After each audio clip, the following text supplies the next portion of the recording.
नमस्कार। आज हम बात करेंगे भारतीय दर्शन में ज्ञान परंपरा का क्या सिद्धांत है। अगर किसी को कुछ जानना होगा तो वो ज्ञान के किन स्रोतों से जानेगा या कौन से तरीके हैं जिससे होकर कोई जानता है। भारतीय दर्शन का लोहा तो पूरा विश्व मानता है और इसीलिए भारत को विश्व गुरु के रूप में पूरा विश्व पुकारता है। और भारत की जो दर्शन शास्त्र है, भारत की जो ज्ञान परंपरा है, कोई नई नहीं है, ये पूरे विश्व में सबसे प्राचीन है। इसलिए भारतीय ज्ञान परंपरा को चुनौती शायद ही कोई देने की सोचता है।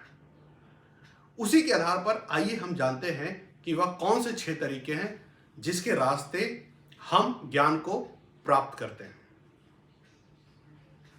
सबसे पहला जो तरीका है उसमें यह है प्रत्यक्ष, जिसको अंग्रेजी में परसेप्शन कहते हैं। प्रत्यक्ष यानी कि एक बड़ा प्रचलित कहावत है, प्रत्यक्षम की प्रमाणम, यानी जो सामने है उससे क्या प्रमाण की जरूरत है। तो प्रत्यक्ष यानी जो हमारे इंद्रियों के द्वारा हम जिसको अनुभूति पर अनुभूत है, जो इंद्रियों के द्वारा आंखों से हम देख सकते हैं, हाथों से छू सकते हैं, कान के द्वारा उसे सुन सकते हैं, और अगर खाने की चीज है तो उसे मैं अपने जीहा के द्वारा हम टेस्ट भी कर सकते हैं, तो वो प्रत्यक्ष है। और हमारे जानने के लिए हम अपने इंद्रियों पर निर्भर होते हैं, यानी हमारे ज्ञान का आधार या ज्ञान के स्रोत के रूप में प्रत्यक्ष जो है वह सबसे प्रामाणिक है, सबसे मजबूती से सबसे ऊपर में स्थापित है।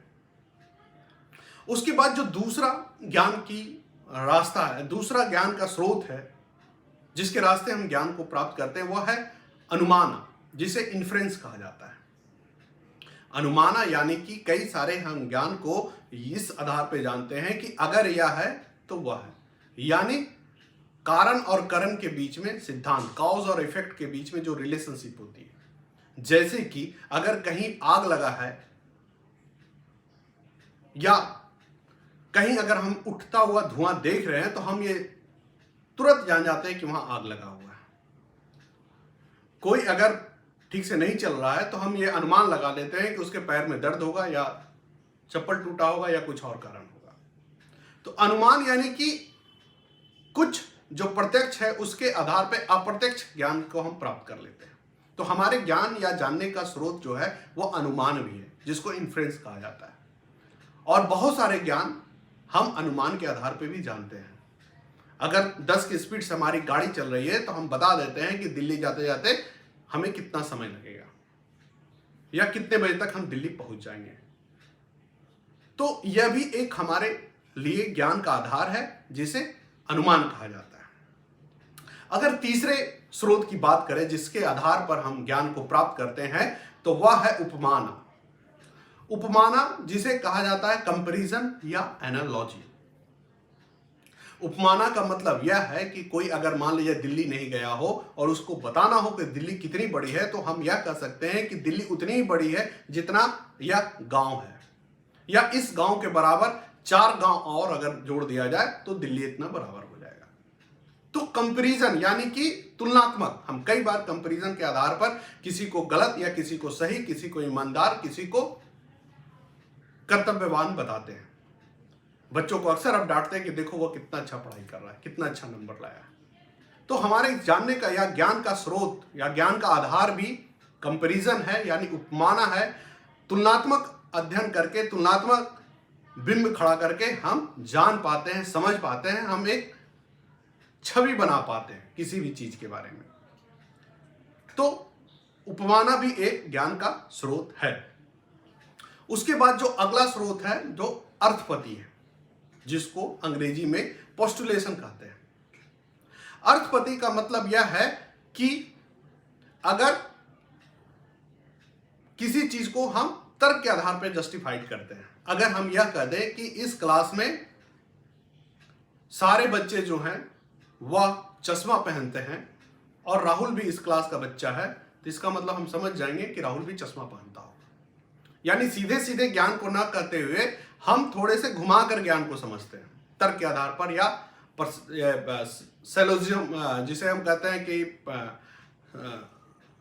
वाक्यों के आधार पर या परिस्थितियों के आधार पर हम समझते हैं, तो इसको अर्थपति कहते हैं। और अर्थपति भी हमारे जानने का एक स्रोत है या हमारे ज्ञान का एक आधार है। तो अर्थपति में यह भी हम कह सकते हैं कि इस गांव में रहने वाला प्रत्येक व्यक्ति किसान है, और अगर कोई इस गांव में रहता है इसका मतलब निश्चित है कि वह किसान है। अगर हम कह सकते हैं कि इस गांव में रहने वाला हर व्यक्ति का कोई ना कोई परिवार विदेश में रहता है, तो जिस भी घर को अगर कोई दिखाएगा तो हम कहेंगे हाँ, इसमें भी कोई विदेश में रहता होगा। तो यह भी हमारे ज्ञान का स्रोत है, अर्थपति भी एक स्रोत है। अगर पांचवें ज्ञान के स्रोत के बारे में बात करें तो वह है अनुपलब्ध, नॉन परसेप्शन। नॉन परसेप्शन का मतलब है जो चीज नहीं है वो नहीं है।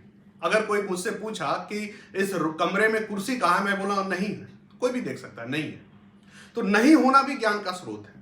जो चीज नहीं है वह नहीं है, वह अपने आप में स्थापित हो जाती है। उसको अब कोई दिक्कत नहीं है, बताने की जरूरत नहीं है या समझाने की जरूरत नहीं है, वे प्रत्यक्ष है, परसेप्शन है। वह प्रत्यक्ष ज्ञान है कि नहीं है, इट मीन्स नहीं है। तो यह भी एक स्रोत है, नकारना या नहीं कहना या नहीं है वो बता देना। उसके बाद छठा और अंतिम ज्ञान की बात करें तो शब्द, टेस्टिमोनी। शब्दों का बहुत महत्व है हमारे ज्ञान परंपरा में, और कहा जाता है कि शब्द यानी कि किसी मजे हुए व्यक्ति, किसी पढ़े लिखे व्यक्ति या किसी शिक्षक, कोई माता पिता शब्दों के मार्फत ही ज्ञान देता है। यानी कोई बड़ा अगर हमसे कुछ कहा और वो बड़ा स्थापित है, पढ़ा लिखा है, शिक्षक है, माता पिता है, तो हम मान लेते हैं कि ये सही है। उसी तरह से शब्दों का स्थान वेदों से भी जस्टिफाइड होता है। वेद में भी जो चीज लिखे होते हैं उसे हम सब सही मानते हैं। तो कोई धार्मिक ग्रंथ हो, कोई बौद्धिक व्यक्ति हो, कोई गार्जियन हो, उनके शब्द ही हमारे लिए ज्ञान का आधार होता है। तो ये जो 6 प्रमाण आपको हमने बताया, ये भारतीय ज्ञान परंपरा या भारतीय दर्शन के अनुसार हमारे जानने के स्रोत हैं, या हम इन आधारों पर जानते हैं। ठीक है, आज के लिए बस इतना ही। आगे भी हम इस तरह की बातें करेंगे। तब तक के लिए धन्यवाद।